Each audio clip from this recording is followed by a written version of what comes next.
Well, hello there, and welcome to the latest episode of the DF Direct Q&A show. Lots to get through. Joining me, first of all, John Linneman. Hello. Hey there, Mr. Radeon 7. Good to see you again.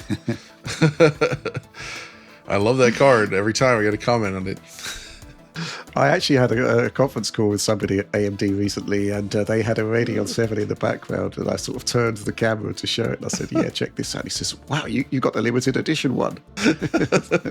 Awesome. And also joining me, Oliver McKenzie. Hi. Yes, Rich. Well, if that's a Radeon 7, what's a Radeon 8?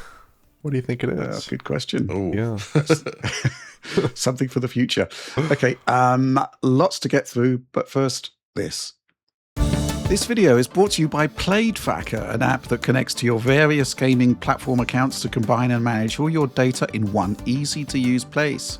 PlayTracker pulls everything together: your playtime, achievements and statistics. You earn XP, level up and unlock rewards by tracking your entire cross-platform game library in a single unified profile, creating a monument to your gaming career. In addition to that, you can connect with all of your gaming friends regardless of platform, show off your genre expertise by earning guild badges, and even participate in giveaways by completing challenges. It supports linking with all major platforms like Steam, Xbox, PlayStation and Nintendo, but crucially for fans of DF Retro, it also fully supports retro achievements. To find out more, head to playtracker.net/digitalfoundry or click the link in the video description below. Okay, so we're not actually going to start with a question. We're going to start with a quick news update. It looks like Jason Schreier's reporting at Bloomberg about PlayStation taking its narrative-driven single-player games back into exclusive territories has been borne out. Apparently, there was a quote-unquote town hall meeting with Herman Hulst confirming just that. Interesting. I mean, on a philosophical level, I'm not particularly keen on it. On a strategic level, I kind of understand why they've done it. John, what's your thoughts on it? I think that's exactly right, Rich. It's disappointing to see it happen because, it's nice to have these games on the PC as well. But strategically, what PC gaming is does seem to be shifting between Project Helix from Xbox and like the moves that Valve is making into that market. I would say that Sony is probably thinking about the nature of their games being playable on platforms like Helix, right? They probably don't really want that, which is a shame for the PC audience for sure. But beyond that, it seems like their last few ports have not hit in the same way, which I would argue is down more to timing and, marketing and all that perhaps. But either way, it seems like the numbers just aren't there. And as a result, I can see them thinking there's more value in leaving it exclusive to the console as opposed to targeting multiple audiences. And at this point, the PlayStation 5, it's over 90 million units in the market, right? So even with the insane price increase, there's a lot of units out there now that they can sell to. So they've built a pretty strong audience. PS6 is still ways away, so I don't think that's even a factor at this point. So they're in a pretty comfortable position now, I think, for releasing their first-party titles and kind of re-embracing the strategy that Nintendo, I guess, never left behind. The question is like how many games are we talking in the near future? Because it feels like things are pretty murky in terms of what is to come at this point. There's not that much stuff. We got Wolverine, of course, announced for September. Naughty Dog's game, of course. Intergalactic, still waiting on that. But then a lot of the other stuff is still kind of relatively unknown. So, but either way, that's my take on it. I don't like it, but we'll have to go along with it. That's what he said. Man, that was a deep dive there, John.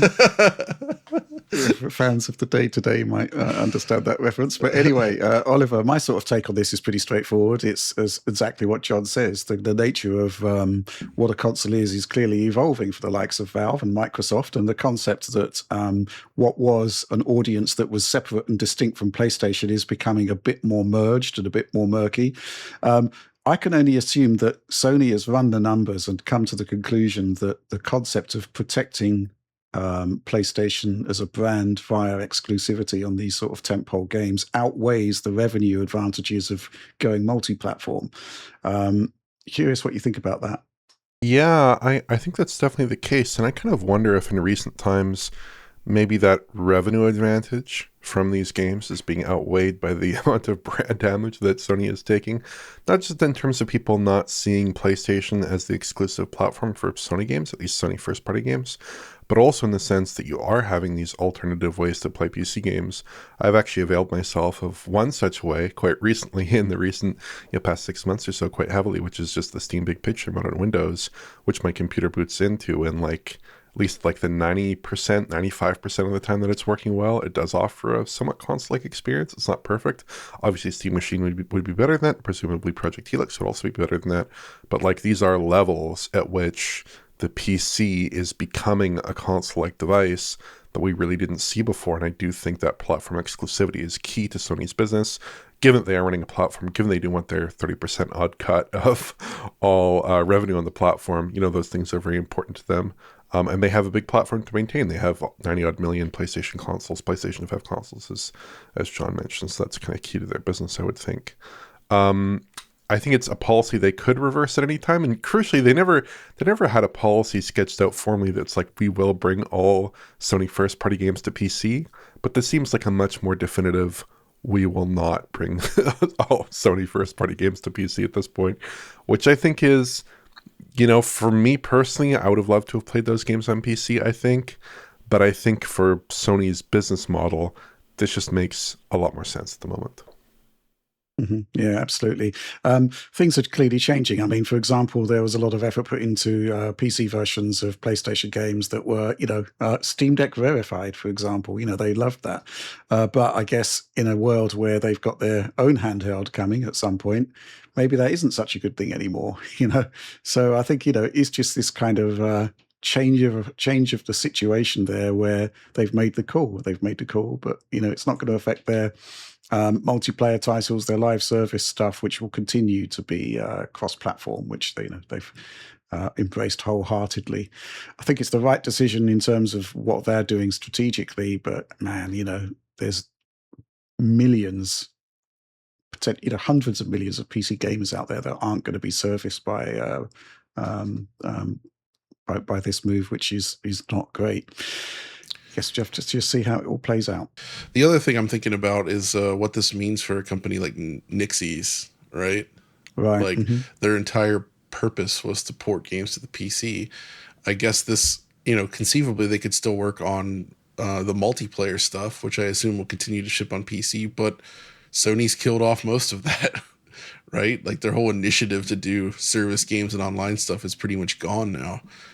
Yeah. So I don't know what's left. And beyond that, even Microsoft seems to potentially be changing its tune in regard to multi-platform gaming, right? Like there's no confirmation or anything, but there was some language that made me wonder if they're going to rethink their strategy on that at some point. Like for now, we still got PS5 in the mix, but they could walk that back at some point. I don't know. Yeah. A completely different strategic situation from Microsoft, mind you. I'll be curious how they handle that. I don't think they can row back on full exclusivity for the Xbox platform. I don't know. Lots of question marks there, though. I would love to know what a Sony town hall looks like, mind you. They've got studios all over the world. Maybe it's just sort of a virtual town hall or something. You think they use Teams? Probably not. I hope not, based on our experiences with it. Okay, going to be interested to see how that situation develops. But let's actually move on to some questions. It is the Q&A show after all. We're going to kick off with this one from 1040 STF. With Linux support steadily improving on jailbroken PlayStation 5s, currently up to firmware 6.02, and the community clearly determined to push it further, do you see the PS5 eventually becoming a viable alternative to Steam machines? With hardware prices skyrocketing, I can imagine quite a few people would love turning their 2020 $499 console into a $700 Steam machine in 2026. That's a really interesting question. Obviously, I've spent a good degree of time with PS5 Linux so far. I still need to do some more AAA gaming testing, but it's just really cool to be able to have this console, but be able to do absolutely anything you want to do with it. just as you could with the PC, everything is open on there. We showed path tracing running on PlayStation 5, for God's sake, something that's never probably going to be done on the console. It's cool, right? The firmware 6.02 is basically, I think, 2022 at this point. So you're going to need to find a PlayStation that hasn't had its system software updated since then. That's going to be tricky. It may well be the case that future firmwares may get similar quote unquote jailbreaks, and the pool will sort of expand in terms of what machines can run it. But I don't think it's going to expand to a point where it's going to be any meaningful challenge to the Steam machine. The other thing, of course, is the memory situation, where you've got graphics power, which I think is in excess of what the Steam machine is doing. Maybe not by much, but it is there. And you've got more memory in the Steam machine, fundamentally. It's 24 gigs total versus 16 gigs. Memory has been kind of like the issue that I've had running running Steam games on the PlayStation 5, as crazy as that sounds. But, I'm sure there's going to be a lot of people wanting us to compare them at some point, and I'm very happy to do that as long as I've got the time.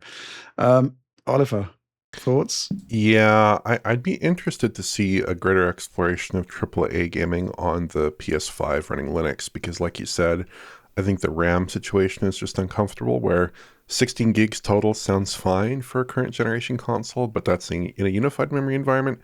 In a split memory environment like the Steam machine, you really want to have like 24 gigs or something. 16 gigs is not actually so comfortable in that environment. Maybe some games run okay. Maybe you get like the UE5 games running okay for the most part, or at least some of them. But for a lot of other titles, it's not going to be appropriate. And also just the hassles involved here. I mean, having a PS5 that's been left in the box since 2022 or earlier, that's a big issue. Getting Linux running is another issue. And getting everything running in a performant enough manner, in a console-like enough manner where you'd actually have everything running without issues. I'm not even sure that's possible at the moment, based off of Rich's various issues and problems and hang-ups he's run into. So I don't really think this is like a conceivable option for most users. And I don't think it's all that competitive with the Steam machine that's going to be like set up out of the box, ready to go, 24 gigs of RAM, everything set up for you just perfectly. I think that's a totally different value proposition. Mm-hmm. I'm more interested in the Project Helix side of things, which is basically going to be the same thing, but running Windows. And it should have plenty of memory. Mm-hmm. And it will have significantly better graphics and, crucially, better CPU. CPU is another limitation on the PS5. John, interesting comparison, but almost academic, really, isn't it? Yeah, I mean, it's just the number of people that would actually do this, I feel, is pretty limited. I think it's a cool thing, but even when it was official on the PS3, though ultimately less useful there, not a lot of people, I think, partook in that particular thing. But it is cool that it's possible. And, there's a lot of devices out there that do support sort of customization in this way, and people do like messing with it. So there's always going to be a specific audience that's into this, but it doesn't really feed into like the mass market or anything. Yeah, absolutely. I agree entirely. Okay, let's move on. We got 3 questions here. We covered some of it in the last direct, but there seems to be a lot of people who are still asking these questions, so let's get on with it. First question from Spencer M. Hey DF, with the reveal that FSR 4.1 is going to be ported to RDNA 2 and 3, is there a chance for Xbox Series to utilize it in future, or are we too late in the generation for it to be worthwhile? Lucas _ hello, gentlemen. With FSR 4.1 coming to RDNA 2, it is indeed possible that a good upscaler could come to Xbox Series consoles. But would this actually happen in practice, with Xbox seemingly shifting focus from the Series consoles? Or should I be more optimistic now that Asher Sharma is promising a return to Xbox? Or whatever that means. Xbox is now in block capitals. It's canon. It's official. Therefore, we need to change our pronunciation. Anxiously Chrono Triggered asks, hey, DF crew, with FSR coming to RDNA 2, do you think we'll ever see a PSSR Lite on PS5? Or is PSSR so related to the Pro that Sony won't allow for this to happen? Cheers. Let's get the PlayStation question out of the way. The PSSR Lite doesn't have the PS5 base console doesn't have Int 8 acceleration to the best of our knowledge. So any kind of PSSR Lite probably isn't viable. It is viable on Xbox Series consoles, Series X, most specifically owing to the computational cost. But, Oliver, I think we discussed this in the last Direct, but it is the case that it is very heavy on RDNA 2. Maybe there is some sort of light version that could be done for Xbox. Yeah, it's entirely possible. I mean, on the PS5 side of things, it's important to swat that out of the way because PS5 does not have specific int8 acceleration, whereas Series X, as far as we understand it, being full RDNA 2 should have int8 acceleration. So PS5 effectively just has to brute force it on the shaders using FP16, basically. And if you do the math, it would be something like 20 tops on PS5. Compare that to like PS5 Pro. PS5 Pro has like 300 tops, so it's not really in the same ballpark. It's not in the ballpark of being able to run something like PSSR in real time. It can do like some simple things, like I think that Insomniac used the FP16 acceleration for some basic like muscle solving in some of their games, in Spider-Man or something. Right. But I don't think it'd be appropriate for the kind of real-time graphics uses that are being contemplated here with PSSR. In theory, though, Xbox, sure. But it's a question of whether developers bother. It's a question of whether AMD does the work to port it to work in the GDK. These are questions that are ultimately hard to answer. And it's also, I think, especially problematic in an environment where these Xbox games are generally being developed with PS5 in mind as well, even the Microsoft first-party games that we know of. So, like, are you going to put a lot of work into getting a performant and good-looking FSR 4.1 implementation in your game on Xbox, even assuming that AMD is there hand-in-hand with you on that project, when you're just going to be implementing FSR 3 on PlayStation 5 anyways, and maybe you want to focus on that, and maybe actually get a colorably decent visual result from that without needing to dip into FSR 4.1. And obviously the fact that we're still into the generation and the Xbox platform is kind of being deprecated rather soon, we suspect, is feeding into that being less likely, I think. Yeah. So, John, I think the theory here is that FSR 4 running from a lower internal base resolution will still look better than FSR 3 running from a higher base resolution. But I think the problem is that we've already got FSR 3 upscaling from like 720p on a lot of games. So I'm not seeing this as a fully viable option. Agreed. I feel like resolutions are just getting a bit too low at this point in general. And like, we can't lean so heavily on this. Like, there is a limit to what these technologies can do, right? And yeah, I don't know. It's starting to. The more I think about it, the more it really feels like developers have just pushed a little bit too far with a lot of modern releases in terms of their targets for resolution and visuals, right? Like, I like that stuff. I think it's cool. I think it's neat that it's available on the PC as an option, but consoles, like, you know what? I give up. Like, it's most of this choices. If you're doing Lumen and all that on Unreal and things like that, just stop. It's over. It's too slow. These consoles just can't do it. Like, I'm only okay with this stuff in the case of something like what id Software is doing. Right? Like where they're actually able to do really nice ray tracing at an actual good speed and with pretty darn good image quality. If you don't have the chops, stop.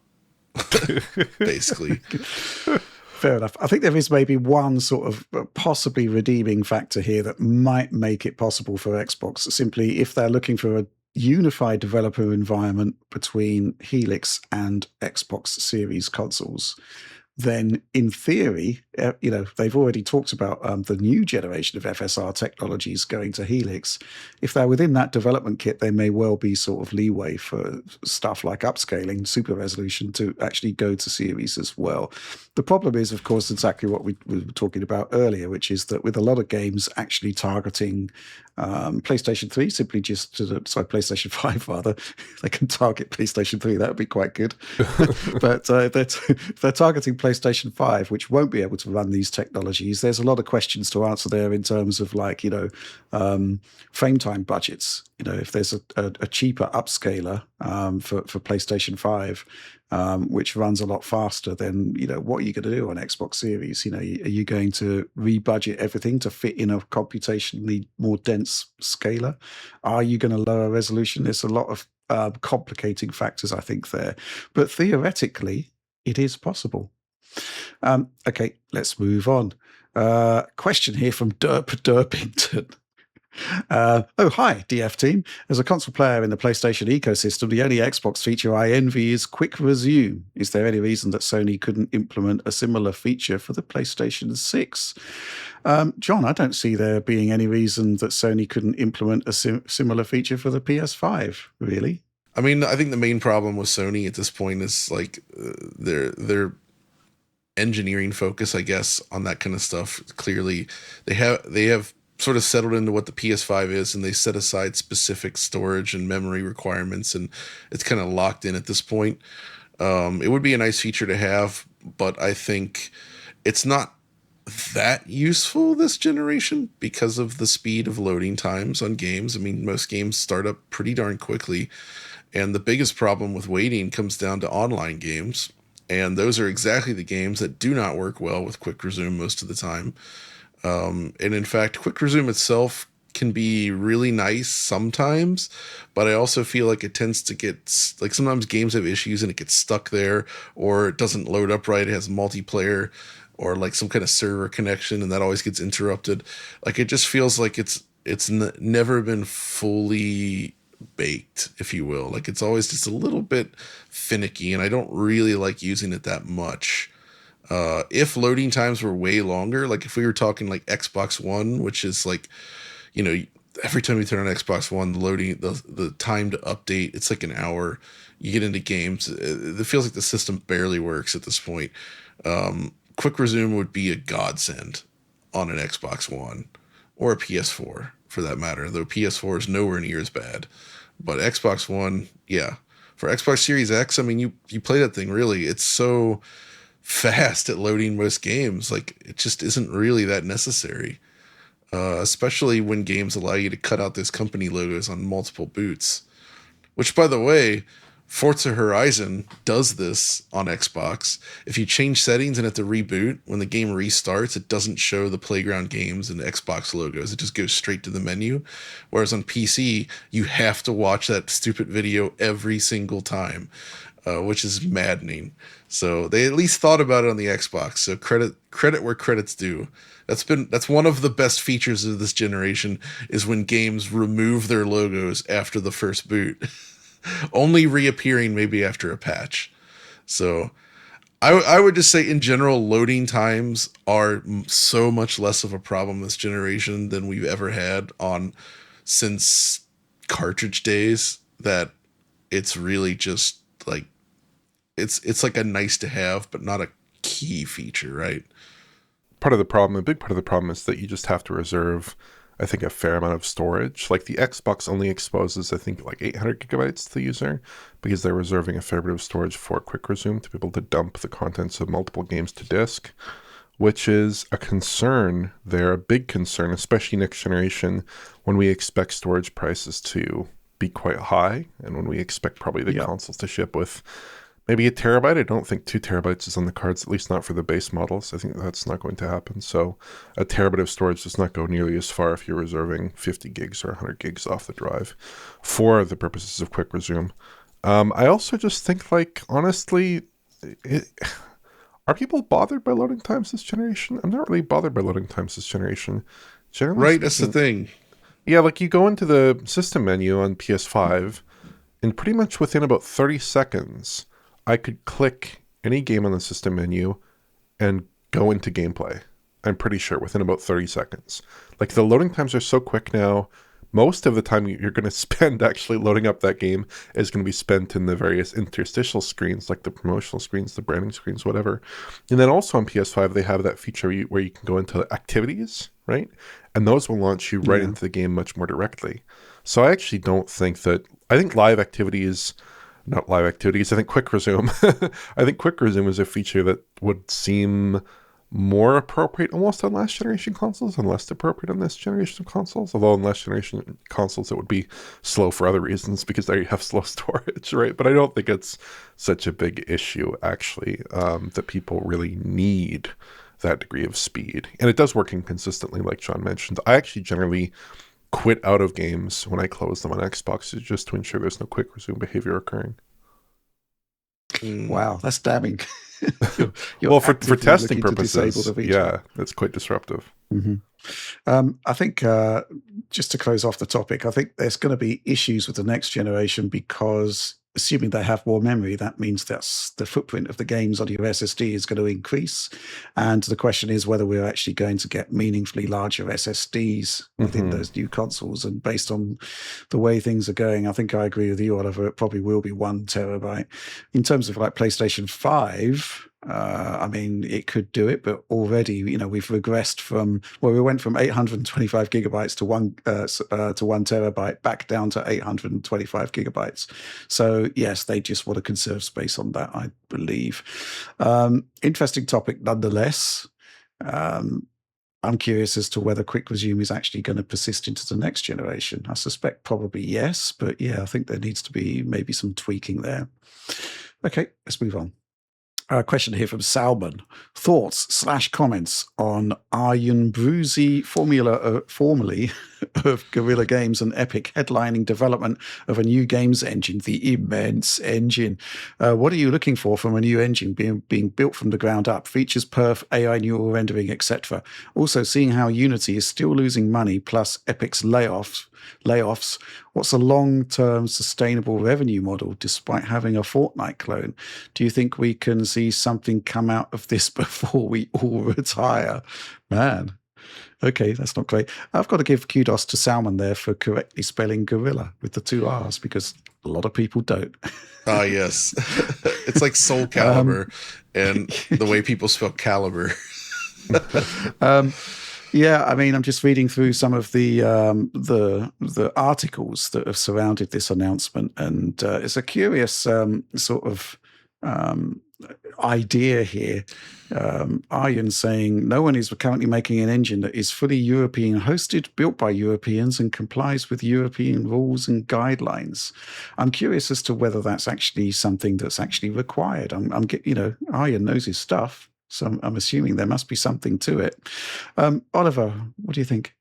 Yeah, the emphasis here on like European, possibly data compliance or IP sovereignty or something, putting that whole thing aside, I mean, it does seem like their kind of business model here is to maybe do more non-gaming contracts, maybe do something in other fields, animation, defense, things like this were mentioned. So there is some mix of gaming and non-gaming uses, but that we already see some of that from Unreal, obviously. So perhaps that's part of their business model. I don't know whether they'd be selling per seat licenses or what they would be doing, if they would be looking for a rev share like Unreal does. I mean, this is all up in the air because I don't think they have a product, and they won't have a product for several years at least, I expect. So that's all further out. In terms of what I would like them to do for gaming, I think I'd like them to focus on ease of use for developers and making games generally performant, so we don't run into Unreal Engine issues as we have for a lot of third-party software this generation. But at the same time, it can't compete with Unreal realistically, so it has to differentiate itself on some features relative to Unreal, and it's up to them to work out exactly what those would be, I suspect. But in general, I would like to see maybe a little bit less focus on absolute bleeding edge lighting and model fidelity and texture fidelity and all that good stuff. Systems that enable those features, I think, probably less important in my view, and maybe more of a focus on higher signal systems, simulation, perhaps on certain elements of lighting like reflections that are very high signal to various models and things like that, and then basically rely on improvements in machine learning to integrate those visuals with AI models to improve them further, and really rely on that. Because if you're building a game engine for 5 years out, 6 years out, 8 years out, your first games to ship on it, I think you really got to be building for the future to some degree. But I would hope in general, and I think these are probably priorities that a lot of people would agree with, more focus on performance, more focus on simulation, more focus on making interesting and unique experiences, instead of just going into this kind of Unreal hole of trying to build the best possible lighting and fidelity into the game engine at the cost potentially of having interesting worlds and dynamic worlds, interactive worlds at really high performance levels. I think those are all priorities that gamers are really not big fans of at the moment, because we've ended up with a generation of largely static titles that are not so interesting in pushing boundaries in those areas. So yeah, just a few thoughts there, but it really depends on where they want to go with this engine, because at the moment it doesn't really seem like they have an exclusively gaming focus. Right. Yeah, I'm in agreement with you there. I'm curious as to how they're going to get this thing off the, into production, because the concept of building a game engine, it's not for the faint-hearted. It requires gigantic levels of investment, and I'm kind of curious as to where that's coming from, and whether that might be part of what the European pitch is about.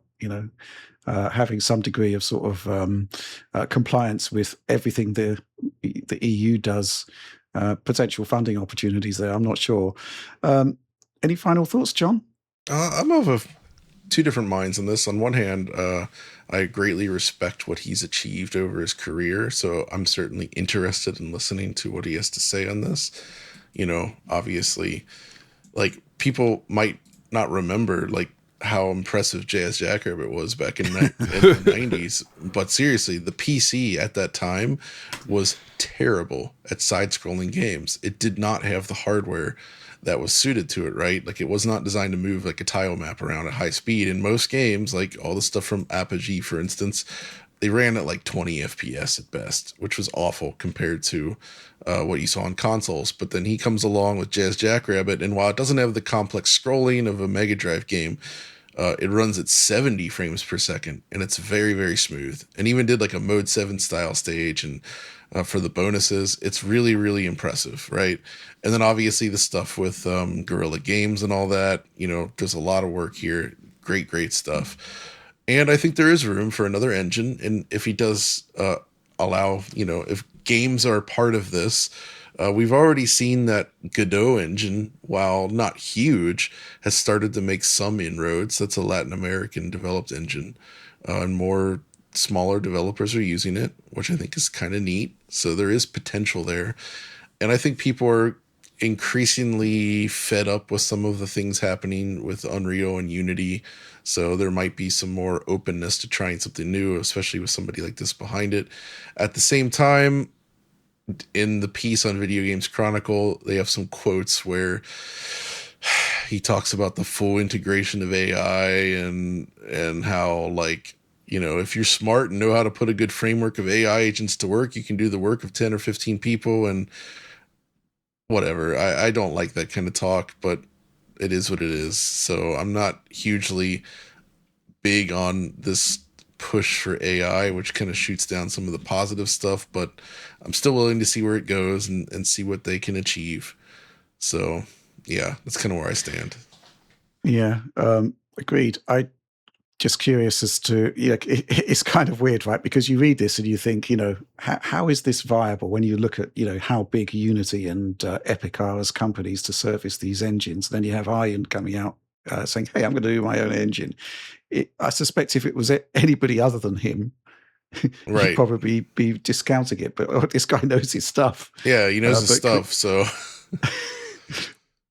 I guess it's just early doors at the moment. We don't really know how it's all going to play out, but I guess we'll find out in the fullness of time. I will say this, Rich. I mean, not necessarily like the major LLM style stuff, writing the code for you, but just improving the user interface in a way that you could like use natural language to find the things that you need. Because like when you're working in Unreal, like there's just so much stuff there, right? And like if you're not doing it every day, it's like, oh shoot, what was that? Where was that menu nested? Where was that thing I need nested? And you spend time searching around, and that does get annoying. And I mean, there's ways to figure it out, but there could be some potential there for improving the user interface experience to just expose the things you need in a faster way. So he does kind of touch on that. So that might be something that could be useful. Mm-hmm. Okay, let's move on. Question here from Patrick Laban. Do any of you, quote unquote, double dip on games? Are any of you bummed out that PC exclusives won't be, that PlayStation exclusives won't be on PC? We've covered that one already.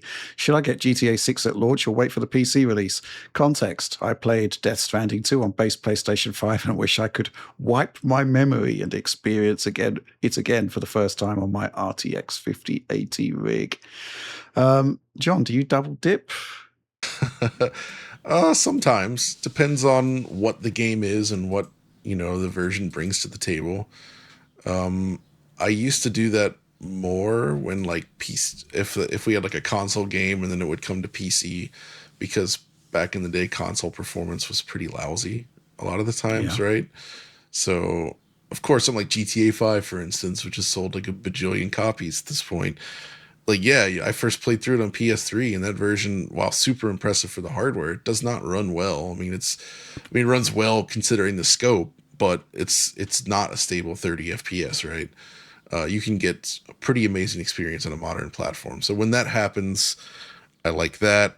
Or something like, say, the ports that Christian Whitehead and crew did of like Sonic CD and the like, right? Where it's like you take this game, expand it to widescreen or even ultra wide, fix the performance problems with it, correct some of the bugs, just make a brand new, fresh, like super polished version of that game. I do double dip on those. But the more like the big story heavy games or RPGs and the like, I usually don't really care that much because I probably won't play through them again.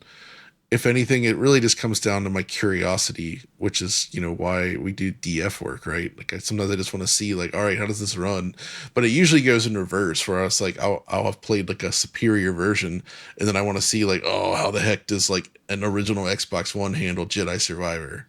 Right. Like Right. you just want to see it, right? Even if you're not going to play it that way, you want to see it. So Are you not replaying Death Stranding 2 at the moment? I am replaying Death Stranding 2 at the moment. And it's pretty On what system? this time on PC, and Okay. I can't say it's that different. Like I think the game looks phenomenal on PS5 Pro. Like I really like, unless I'm doing it side by side, that's a case where it doesn't really feel that different. I guess the higher frame rate's nice, but it's largely like the same. I just think it's a cool game to experience.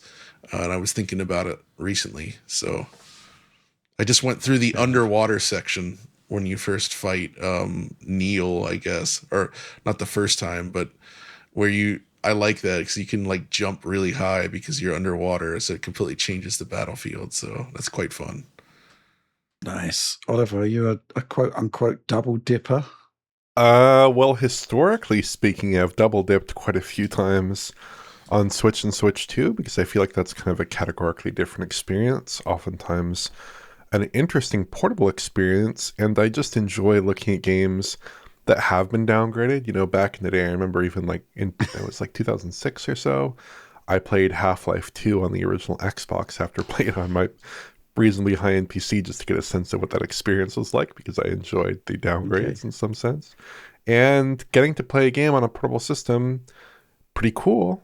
Can't always get that on PC, and handhelds are kind of clunky on PC, clunkier than something like Switch 2 or Switch 1 would be for sure. I've also double dipped on various games and they've been remastered. I've been guilty of, I don't know, I think I've like triple or quadruple dipped on GTA 5 at this point, most recently with the PC Enhanced Edition, which does look a lot better than other versions of that game. In terms of GTA 6, there's a good chance I'll double dip on GTA 6 just because playing consoles to start with, probably PS5 Pro, and then later play on PC with custom soundtracks, with higher frame rates, with better visuals and ray tracing, all that good stuff. I could definitely see a case for it in my case. But I don't try to make it a habit on like different consoles or different PCs and things like that. I try to just buy the game once on a platform that I'm comfortable with, like a home console platform or home platform I'm comfortable with, and then possibly also on the Switch 2 down the line. Okay. Yeah, I mean, I guess from a personal perspective, it's kind of a lot easier for us to double dip because we get the games on review. True. So it's kind of like we have the luxury in many cases. Certainly, I do, of being able to play the PC version later, simply by virtue of the fact it pops up on Steam or Epic Game Store, and press accounts are a thing.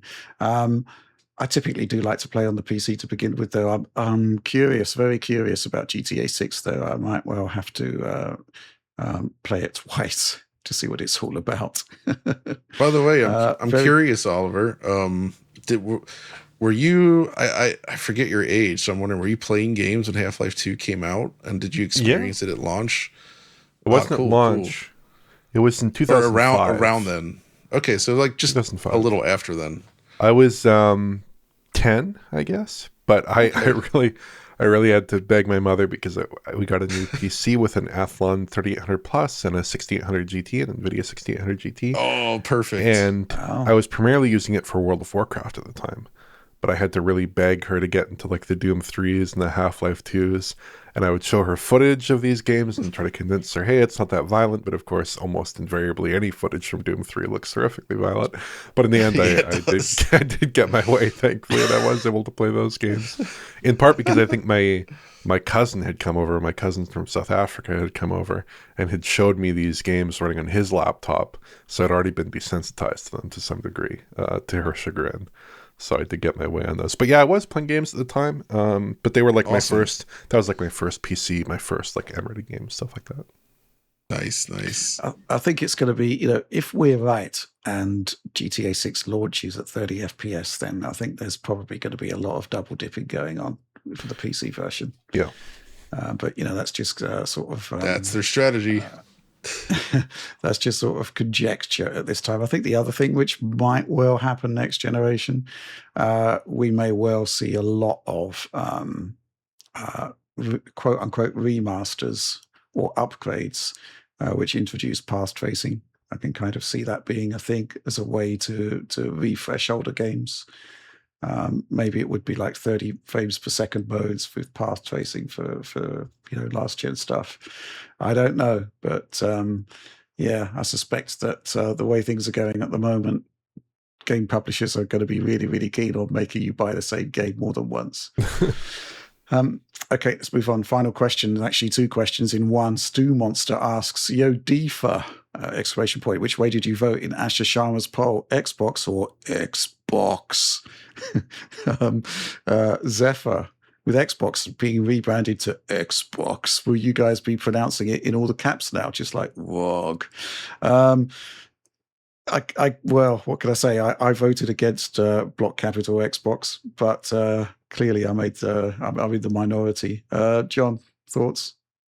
I don't really care either way. It's like whatever. It's fine if they want to do it all caps or partially lowercase. By all means, have fun. Oliver. Yes. Well, I kind of tend to take the encyclopedia or Wikipedia view on this, which is to say that, we're going to by default stylize everything with the first letter capitalized, and then if the brand wants to capitalize all the letters, we will note that, but we will not include that as the official title for the device. I think that's the right way to go. I personally think that, classically, people, the debate was not really over Xbox versus Xbox. The debate was over Xbox versus Xbox, but with the B capitalized and then OX. At least that's, to my recollection, that's what people were debating in many cases. Because that's how it appears in the stylization on the Xbox logo, is X capital, B capital, OX, So maybe I'm just speaking completely out of turn here, but that's certainly been my impression over the years. So in any case, I don't really see a need to capitalize it in all caps. I just think it's much more appropriate to stylize it in the conventional manner. Is this some sort of diversionary tactic from the head of Xbox here? I've got no idea why it's a thing. Who knows? Okay, well, that was the final pair of questions there for the end of the show. So please do like, subscribe, share on the off chance you enjoyed it. Ring bells for notifications, that sort of thing. DF supporter program. Join us. Pose your questions. Get DF Direct early. Whole bunch of stuff happening there. High quality video downloads. Ad-free video downloads. Ad-free website. A lot going on there. Patreon.com/Digital Foundry. But that's all from us on this one. I guess we'll see you next time. Thanks for watching.